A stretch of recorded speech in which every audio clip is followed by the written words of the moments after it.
Specially जो हॉस्टलाइट्स हैं Exactly. क्या क्या वहाँ होता है ये तो हमने अपनी आंखों से देखा हुआ है। डेट्स सेट होती हैं, फिर वो पिक करते हैं, ले जाते हैं, बड़ा कुछ चलता है। पार्क्स में आप चले जाएं, वहाँ आपके सामने है सब कुछ, क्या हो रहा है अल्लाह माफ़ करे। मैं आप लोगों के साथ ना कुछ रियल केसेस शेयर करता हूँ जो हमारे पास आए, फिर आप कमेंट करें। सबसे पहले तो देखें, मैं जब भी ये टॉपिक मैं बहुत डिस्कस करता हूँ, स्पेशली अगर यंग बच्चियों से मेरी बात हो रही हो। मैं किप्स गया, वहाँ पे लड़कियाँ थी एफएससी की, उनसे मैंने बात की। पेशावर एडवर्ड्स कॉलेज गया, वहाँ भी यही टॉपिक था, लड़के थे और लड़कियाँ दोनों को एड है वहाँ पे, आई गेस। इसी तरह एक दो और यूनिवर्सिटीज़ में मैं गया, स्कूल्स में गया, वहाँ पे मैंने यही बात की। मैं हमेशा बच्चियों को, स्पेशली हमारी जो गर्ल्स हैं, उन्हें बात कहता हूँ कि देखो अल्लाह ने आपका दिल बड़ा नरम बनाया, आपके अंदर वो जज्बात, वो इमोशंस हैं, वो केयर का एस्पेक्ट है, तो लेकिन don't get misused because of these things. Guys will come to you और वो आपको शो ऐसे करेंगे कि वो बहुत ज़्यादा सिंसेयर हैं, ठीक है ना। हो सकता है हो भी, लेकिन with the passage of time वो उनका कहीं और कोई रिलेशन चल जाएगा या उन्हें कोई और पसंद आ जाएगा वगैरह वगैरह।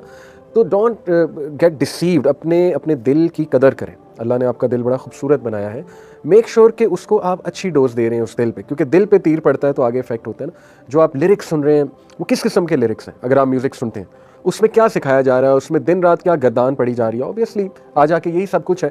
तो प्रोटेक्ट योर हार्ट। एक तो मैं लड़कियों से बड़ी ये रिक्वेस्ट करता हूँ कि देखें मिसयूज़ ना होना, और लड़कों को भी मैं कहता हूँ कि इस चीज़ को अंडरस्टैंड करें कि जो फीमेल्स हैं वो बहुत जल्दी ट्रस्ट कर लेती हैं, उनका दिल नर्म होता है, केयर का एस्पेक्ट होता है, तो आप भी अल्लाह से डरें कि आप उनको मिसयूज़ ना करें। आपकी अपनी बहनें भी हैं, ज़ाहिर है यू वांट लाइक कि आपकी बहन को कोई इस तरह से मिसयूज़ करे या अप्रोच करे। अब मैं 3 आपको केसेस सुनाता हूँ। एक तो एक एमबीबीएस की स्टूडेंट थी, बहुत पहले की बात है, मैंने एक क्लिप भी इस पर बनाया हुआ है लेकिन दोबारा मेंशन कर देता हूँ। वो टॉपर थी एफएससी की और अपने टाइम पे बहुत ज़्यादा उन्होंने अचीवमेंट्स की। इवन एमबीबीएस में आई थिंक फर्स्ट 2 ईयर बहुत अच्छे मार्क्स लेती रहीं, बड़ा अच्छा चल रहा था। हॉस्टलाइट थी। उनकी जो रूममेट थी ना, वो ज़ाहिर है उसके कुछ अफेयर्स थे, आना जाना था बॉयफ्रेंड्स के साथ, ये वो। तो डेफिनेटली बंदा नोट तो करता है और थोड़ा सा इंस्पायर भी हो सकता है इन अ नेगेटिव वे। तो शी सेड कि वो मुझे बहुत ज़्यादा, यानी ये सारी स्टोरी उसने खुद सुनाई है हमें।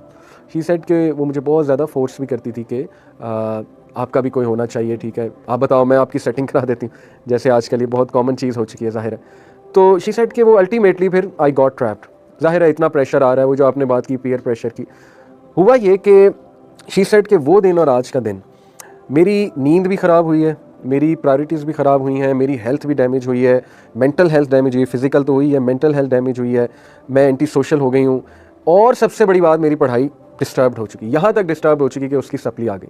तो शी सेड कि I failed MBBS because of simply एक रिलेशनशिप बना के। और वो फिर ज़ाहिर है उसमें बहुत से ऐसी चीज़ें भी थी जहाँ मिसयूज़ किया हुआ था, ज़ाहिर है वो मेल ने उसे बहुत ज़्यादा। तो एक देखें ना, ये केस से मैं बच्चियों को ये समझाना चाहता हूँ कि देखें जब आप हॉस्टल में आती हैं या कहीं यूनिवर्सिटी में जाती हैं तो please take care of this कि आपके पेरेंट्स ने एक ट्रस्ट करके भेजा है, और ऐसी अपनी बॉडी लैंग्वेज ऐसी रखें कि लड़कों को ना मिले चांस। देखिए ना, कुरान ने तो यही कहा है कि अपनी आवाज़ को डिग्निफाइड रखो अगर आपने अपोजिट जेंडर से कन्वर्सेशन भी करनी है, और फ्रैंकनेस की कोई इतनी ज़रूरत नहीं है। फ्रैंकनेस से मामलात आगे बढ़ते हैं ना, अगर फ्रैंकनेस होगी तो मामलात, ये तो एक बेसिक साइकोलॉजिकल फैक्ट है। दूसरा केस मैं आपके साथ डिस्कस करता हूँ एक ऐसे नौजवान का, यूनिवर्सिटी स्टूडेंट का, और वो माशाल्लाह नेक आदमी है, ही इज़ अ नेक person, he is a pious boy. उसने मुझे बताया जी कि मुझे इस तरह कॉरिडोर में हम जाते थे तो मैं कोशिश करता था नज़रें झुकाने की, लेकिन फिर अचानक नज़र पड़ ही गई और जब पड़ी तो मुझे ज़ाहिर है दिल में एक फीलिंग्स आई। फिर वो ज़ाहिर है कोइंसिडेंटली बार बार इंटरेक्शन हुआ, सामने से वो आ रही है, मैं सामने से आ रहा हूँ, ठीक है, मेरी नज़र दोबारा पड़ गई, तो ना चाहते हुए भी हमारी नज़रें मिल जाती थी। और ये वो तो कहता है कि मैं फिर बहुत ज़्यादा डिस्टर्ब रहने लग गया, बिकॉज ऑब्वियसली चीज़ डिस्टर्ब तो करती है। मेरे दिल में बहुत आता था मैं अप्रोच करूँ, कोई बात करूँ, कोई मैसेज करूँ। अल्टीमेटली मैंने हिम्मत करके मैसेज कर ही दिया। हिम्मत ये थी कि मैसेज के बाद फिर हाँ, हिम्मत ये तो रिप्लाई भी आ गया आगे से, ठीक है ना। तो ही सेड के मुझे बड़ा वो हुआ कि यार ये तो it's like a dream come true obviously कि सब जिसको आप पसंद करते हैं उसने रिप्लाई कर दिया आपको। लेकिन to cut the story short, वो जो भी चला बाद में वो एक अलग स्टोरी है, लेकिन to cut the story short, मुझे पसंद ये बात आई उस लड़के की। उसने कहा कि एक टाइम पे मैं इतना डिस्टर्ब्ड हो गया, मैं उसको जो मुझे पसंद थी देखता था बाकी लड़कों के साथ बैठते हुए, तो मेरी वो अंदर की ना वो इजाज़त नहीं देती थी, चाहे मैं जितना मर्जी लिबरल हो जाऊँ। टू बी ऑनेस्ट मुझे नहीं पसंद था कि ऐसा क्यों है, वो बहुत ज़्यादा फ्रैंक होती थी, ठीक है ना, और हाई फाइव्स चल रहे हैं लड़कों के साथ, ये वो। तो इस साइड कि मैं बड़ा डिस्टर्ब होता था कि मुझे पसंद भी बहुत है, मैंने तो यहाँ तक फैसला कर लिया था मैं इनके साथ शादी करूँ, लेकिन ऑन दी अदर हैंड मुझे ये चीज़ें बड़ा तंग करती थी, मैं बहुत पोजेसिव था शायद, वगैरह वगैरह। Cut the story short, he said कि मैंने रो रो के अल्लाह से दुआ की तहज्जुद में कि अल्लाह मेरा दिल बदल दे, मतलब मैं स्ट्रक हो चुका हूँ, आई एम लव स्ट्रक, और मेरा बस नहीं चल रहा है, I can't control my self in the sense कि मेरा इमोशंस पे कंट्रोल नहीं रहा है, तो आप दिलों को कंट्रोल करने वाले अल्लाह मेरा दिल फेर दें। यानी ये मुझे उसकी दुआ इतनी पसंद आई माशाल्लाह कि आप देखें कि एक लड़का इस लेवल पे अपना ईमान बचाना चाहता है। And same goes for girls, माशाल्लाह गर्ल्स भी ये दुआ करती होंगी, लेकिन यहाँ स्पेसिफिकली मैं लड़के की मिसाल दे रहा हूँ क्योंकि ज़्यादातर लड़के इनिशिएट करते हैं। तो उसने जब ये दुआ मुझे सुनाई, मैंने कहा यार this is amazing.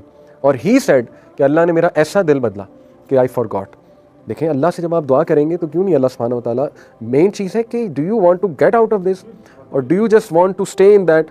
If you want to stay in that, फिर तो आप वो क्वालियाँ सुने जाएंगे, देवदास मूवी, फिर वो पता नहीं क्या क्या देखेंगे, उससे मज़ीद आपकी ये चीज़ जो है ना वो ग्रो करेगी। तो ये हमारे पास 2 बड़े जो है ना वो मैंने कहा आप लोगों के साथ केस स्टडीज़ शेयर करूँ।